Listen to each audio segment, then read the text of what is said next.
اب میں آپ کو توجہ دلانا چاہتا ہوں، ایک تو گوتم بدھ کا فلسفہ، اس کے فلسفے کا مین تھیم یہ ہے سروم دکھم، آل از پین، آل از سفرنگ. اور اس نے جو بھی اپنی محنت کی یہ تو اللہ ہی بہتر جانتا ہے کہ اسے بعد میں ملا کیا اور کیا نہیں ملا.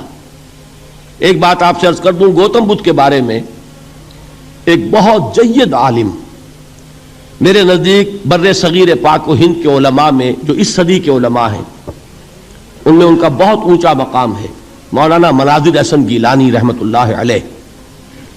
گیلان قصبہ ہے ایک بہار کا، وہاں کے رہنے والے تھے. ان کی زندگی زیادہ گزری حیدرآباد دکن میں، عثمانیہ یونیورسٹی میں استاد رہے. انہوں نے گوتم بدھ کے بارے میں یہ لکھا ہے کہ میرا یہ گمان ہے کہ وہ بھی اللہ کے نبی تھے، اور اس کی دلیل دی ہے. قرآن مجید میں ایک رسول کا ذکر آتا ہے ذل کفل، اور یہ ذل کفل وہ ہے جس کے بارے میں ہمیں کچھ پتہ نہیں. قرآن مجید میں بھی ایک جگہ ذکر آیا ہے. نمبر دو یہ کہ کسی حدیث میں اس کی کوئی ہمیں وضاحت نہیں ملتی، نہ حضور سے پوچھا گیا نہ حضور نے اس کی وضاحت فرمائی. اب یہ ذل کفل ہے کون؟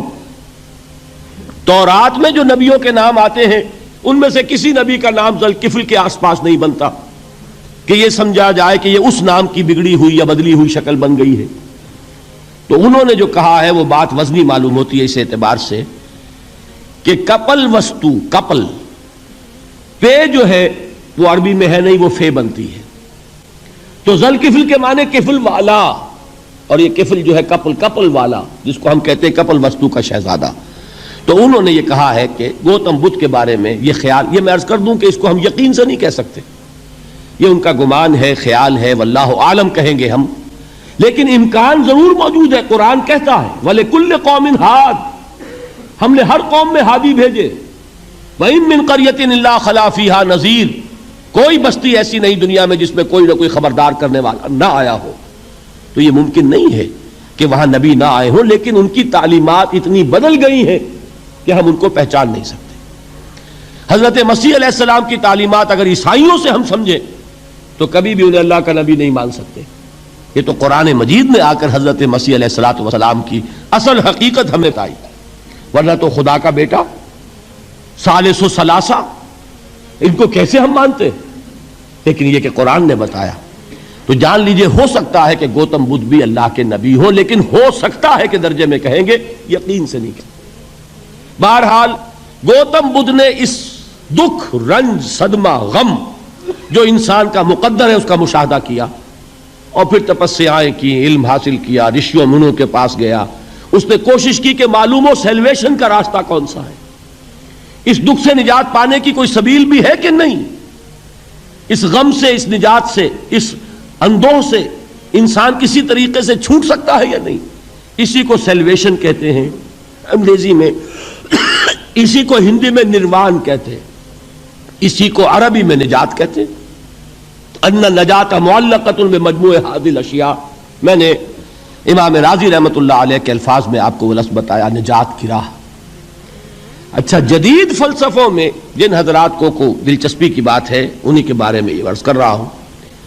جدید فلسفوں میں بھی ایک فلسفہ ہے وجودیت، ایگزسٹانشلزم. آپ نے نام سنا ہوگا سارترے، یہ فرینچ فلاسفر، اور اس وقت دنیا میں جو نوجوان نسل ہے وہ بہت زیادہ متاثر ہوئی ہے سارترے کے فلسفے سے. کرکیگارڈ پرانے دور میں اور سارترے اس دور میں، ان کے فلسفے کا نام ہے وجودیت، ایگزسٹانشلزم. اس کا مرکزی خیال بھی یہی ہے، انسان کے لیے دکھ ہی دکھ ہے، صدمہ ہی صدمہ ہے، رنج ہی رنج ہے. صرف یہ ہے کہ کچھ حساس لوگ ہوتے ہیں وہ صدمے کو زیادہ محسوس کرتے ہیں، کچھ ذرا ان کی حس جو ہے وہ کچھ ڈل ہو جاتی ہے، کند ہو جاتی ہے. وہ جو غالب کا شعر میں نے آپ کو سنایا کہ مشکلیں اتنی پڑی مجھ پر کہ آساں ہو گئی، ورنہ یہ ہے کہ انسان سوچے تو دکھ ہے. اب یہ دکھ جو ہے اس سے نجات کا کوئی راستہ بھی ہے کہ نہیں، یہ کوسچن مارک ہے، جس کا جواب ہے تیسری آیت میں اِلَّا الَّذِينَ آمَنُوا وَعَمِلُوا الصَّالِحَاتِ وَتَوَاصَوْا بِالْحَقِّ وَتَوَاصَوْا بِالصَّبْرِ. جو ایک نا امیدی کی کیفیت طاری ہوتی ہے، وَالْعَصْرِ إِنَّ الْإِنسَانَ لَفِي خُسْرٍ، زمانے کی قسم ہے تمام انسان برباد ہونے والے ہیں، تباہی میں ہیں، گھاٹے میں ہیں، ٹوٹے میں ہیں. اس سے جو ایک مایوس کن صورتحال سامنے آتی ہے، اس مایوسی سے نجات دلانے والی آیت ہے تیسری آیت۔ ایک راستہ ہے، یہ امید کی کرن ہے، تباہی سے بچ سکتے ہو، ابدی بربادی وہ بربادی۔ یہاں تو یہ ہے کہ ہم نے مشقتیں اٹھا لیں، فاقے جھیل لیے، تکلیفیں برداشت کر لیں، صدمے برداشت کر لیے، لیکن موت آئی، اس کا خاتمہ ہو گیا۔ لیکن اس کے بعد اگر خدا نہ خواستہ جہنم میں جھونک دیے گئے، وہ ابد الآباد تک کی، وہ ہمیشہ کی جلن۔ قرآن کہتا ہے کہ اگر ایک کھال جل جائے گی، جھلس جائے گی، اللہ اور کھال دے دے گا۔